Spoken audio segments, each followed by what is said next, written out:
गुरु ने तेजस्वी के भाई गौतम सिंह पर गोली चला दी।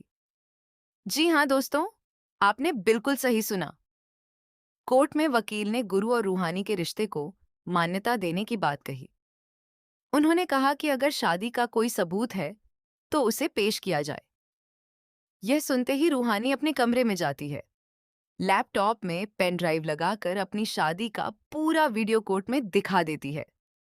वीडियो देखने के बाद यह साबित हो जाता है कि गुरु और रूहानी सच में पति पत्नी हैं। अब गौतम सिंह के लिए दोनों को अलग करना पहले से भी ज्यादा मुश्किल हो जाता है।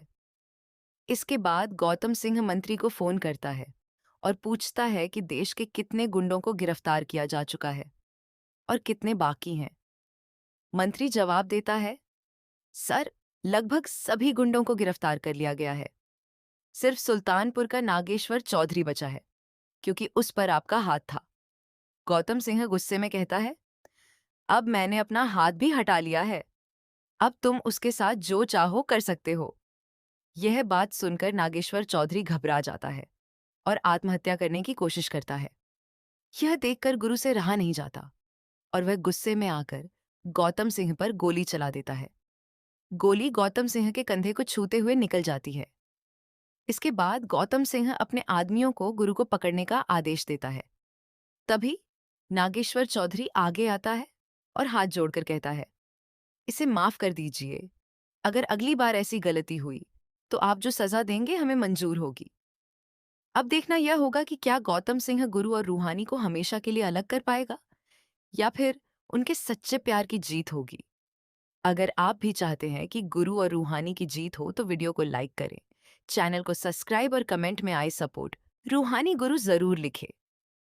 रूहानी की आंखों में आंसू थे, लेकिन उसके कदमों में हिम्मत थी। वह बिना एक पल गंवाए अपने कमरे की ओर दौड़ी और अपना लैपटॉप लेकर वापस आई। उसने कांपते हाथों से पेन ड्राइव लगाई और शादी का पूरा वीडियो चला दिया। वीडियो में 7 फेरे, सिंदूर, मंगलसूत्र और दोनों परिवारों की मौजूदगी साफ दिखाई दे रही थी। जैसे ही वीडियो खत्म हुआ, अदालत में बैठे हर शख्स की नजर गौतम सिंह पर टिक गई। अब यह साबित हो चुका था कि गुरु और रूहानी पति पत्नी हैं। गौतम सिंह के चेहरे पर गुस्सा साफ दिखाई दे रहा था, क्योंकि उसकी सबसे बड़ी चाल उसी के सामने नाकाम हो चुकी थी। कोर्ट से बाहर निकलते ही गौतम सिंह का गुस्सा 7वें आसमान पर था।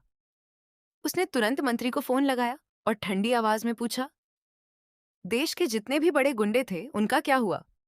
मंत्री ने सम्मान से जवाब दिया, सर, लगभग सभी अपराधियों पर कार्रवाई हो चुकी है। बस सुल्तानपुर का नागेश्वर चौधरी बचा हुआ है। अब तक आपके संरक्षण की वजह से कोई उसका कुछ नहीं बिगाड़ पाया। गौतम सिंह ने बिना किसी भाव के कहा, आज से मेरा हाथ उसके सिर से हट गया है। अब कानून अपना काम करेगा। यह सुनते ही मंत्री मुस्कुरा दिया, लेकिन दूसरी तरफ नागेश्वर चौधरी के पैरों तले जमीन खिसक गई। जिस ताकत के भरोसे वह इतने सालों तक सिर उठाकर चलता रहा, वही ताकत अब उससे छिन चुकी थी। नागेश्वर चौधरी अपने कमरे में अकेला बैठा था। उसकी आंखों के सामने अपना पूरा अतीत घूमने लगा। उसने कितने लोगों को डराया, कितनों पर अत्याचार किया और कितने परिवार उजाड़े, सब कुछ उसे याद आने लगा। पहली बार उसे अपनी मौत सामने दिखाई दे रही थी। डर इतना बढ़ गया कि उसने अपनी लाइसेंसी रिवॉल्वर उठा ली और खुद को खत्म करने का फैसला कर लिया। तभी दरवाजा खुला और गुरु अंदर आ गया। उसने अपने पिता के हाथ से बंदूक छीन ली। गुरु की आंखों में गुस्सा भी था और दर्द भी। उसने कहा, गलतियां आपने की हैं, लेकिन उनकी सजा मौत नहीं है। अगर आप सच में बदलना चाहते हैं तो अपने किए का सामना कीजिए। नागेश्वर चौधरी फूट फूट कर रो पड़ा। इतने सालों में पहली बार उसे अपने बेटे के रूप में कोई सहारा मिला था। उधर गौतम सिंह ने पुलिस की कई टीमें नागेश्वर चौधरी को गिरफ्तार करने के लिए भेज दी। पूरे गांव में अफरा तफरी मच गई। कुसुम बार बार भगवान से प्रार्थना कर रही थी कि उसके परिवार पर कोई नई मुसीबत न आए। बंटी और उसकी पत्नी जसलीन घर के बाहर खड़े होकर पुलिस की गाड़ियों को आते जाते देख रहे थे। दादी ललिता के चेहरे पर अजीब सी मुस्कान थी। वह हमेशा से चाहती थीं कि नागेश्वर चौधरी की ताकत खत्म हो जाए, क्योंकि अब वह तेजस्वी और गौतम सिंह का साथ दे रही थीं। घर के अंदर का माहौल ऐसा था जैसे किसी तूफान के आने से पहले की खामोशी हो। रूहानी को जैसे ही यह खबर मिली कि गौतम सिंह अब नागेश्वर चौधरी को बर्बाद करने पर उतर आया है, उसका दिल बैठ गया। वह जानती थी कि गुरु अपने पिता को बचाने के लिए कुछ भी कर सकता है। उसने गुरु का हाथ पकड़कर कहा, मुझे डर लग रहा है, कहीं गुस्से में तुम कोई ऐसा कदम मत उठा लेना जिससे हमारी जिंदगी हमेशा के लिए बदल जाए। गुरु ने उसकी आंखों में देखते हुए कहा, मैंने तुमसे 7 जन्म साथ निभाने का वादा किया है। मैं किसी भी कीमत पर तुम्हें अकेला नहीं छोड़ूंगा। लेकिन अगर मेरे परिवार पर कोई हाथ उठाएगा तो मैं चुप भी नहीं बैठूंगा। रूहानी ने उसके सीने से लगकर बस इतना कहा, मुझे मेरा पति जिंदा चाहिए, बाकी दुनिया से मुझे कोई मतलब नहीं। दूसरी तरफ तेजस्वी भी इस पूरे घटनाक्रम को देख रही थी। वह अपने भाई गौतम सिंह को बचपन से जानती थी। जब भी वह किसी बात की जिद पकड़ लेता था, तब तक पीछे नहीं हटता था जब तक सामने वाला पूरी तरह टूट न जाए। तेजस्वी ने कई बार उसे समझाने की कोशिश की कि गुरु और रूहानी को अलग करना अब नामुमकिन है, लेकिन गौतम सिंह ने साफ कह दिया, जब तक गुरु मेरे सामने सिर नहीं झुकाएगा, तब तक मैं चैन से नहीं बैठूंगा। तेजस्वी समझ गई कि अब यह लड़ाई रिश्तों की नहीं, बल्कि अहंकार की बन चुकी है। शाम होते होते पुलिस नागेश्वर चौधरी के घर पहुंच गई। इंस्पेक्टर ने दरवाजे पर दस्तक दी और गिरफ्तारी वारंट दिखाया।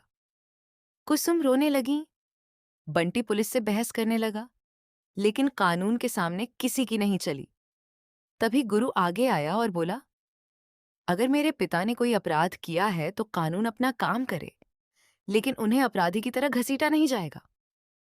इंस्पेक्टर कुछ कह पाता, उससे पहले बाहर से गौतम सिंह की गाड़ी आकर रुकी। वह धीरे धीरे उतरकर गुरु के सामने आया और ताने भरे अंदाज में बोला, अब समझ आया कि कानून क्या होता है। आज तुम्हारे पिता की बारी है, कल तुम्हारी भी आएगी। गौतम सिंह की यह बात सुनते ही गुरु का धैर्य जवाब देने लगा। उसने कई बार खुद को शांत रखने की कोशिश की, लेकिन जब गौतम सिंह ने रूहानी के चरित्र पर सवाल उठाना शुरू किया, तब गुरु का खून खौल उठा। उसने चेतावनी दी, मेरी पत्नी के बारे में एक शब्द भी और बोला तो अच्छा नहीं होगा। लेकिन गौतम सिंह हंसने लगा। उसने कहा, तुम जैसे लोग प्यार का नाम लेकर सिर्फ नाटक करते हो। यह सुनते ही गुरु की आंखों में गुस्से की आग भड़क उठी। उसके हाथ में मौजूद पिस्तौल कब बाहर आई, किसी को पता ही नहीं चला। अगले ही पल एक जोरदार गोली चली। गोली सीधा गौतम सिंह की तरफ गई, लेकिन किस्मत से उसके कंधे को छूती हुई निकल गई।